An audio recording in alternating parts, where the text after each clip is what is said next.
Finally নিজের হাতেও একটা আর্ট করলাম। কেমন লাগে না কথাটা? যে নেল আর্টিস্ট হয়ে নিজের হাতে আর্ট করাটা তো স্বাভাবিক, বাট আমি যখনই নেল আর্ট করতে যেতাম নিজের হাতে, সব সময়ের জন্য ভাবতাম যে একটা সিম্পল কালার করব, খুব একটা সিম্পল রাখবো, জাস্ট একটা কালার করব, যেটা আমার খুব ফেভারিট কালার, সেটা হলো রেড।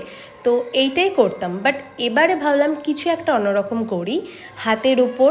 তো এখন যেটা সব থেকে বেশি আমার ডিজাইনটা পছন্দ হয়, আর্টটা পছন্দ হয়, সেটা হলো ওয়ান স্ট্রোক ব্রাশ আর্ট। তো সেটাই ভাবলাম এবার নিজের হাতে তুলব। তো যেমন ভাবা তেমনি কাজ।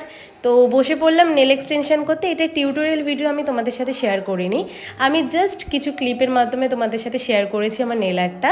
তো এই ক্যাট সাইজ সাথে আমি এই আর্টটা ক্রিয়েট করেছি। তোমরা কিন্তু অবশ্যই জানিও আমার হাতে এই আর্টটা কেমন লাগছে, আর ওয়ান স্ট্রোক ব্রাশ আর্টটা কেমন লেগেছে। আর বাই দ্য ওয়ে এবার একটু অন্যরকম করলাম, তোমরা যদি ভালো বলো কমেন্টে, তাহলে অবভিয়াসলি নেক্সট কোনো আর্টও আমি হাতের উপর ট্রাই করব।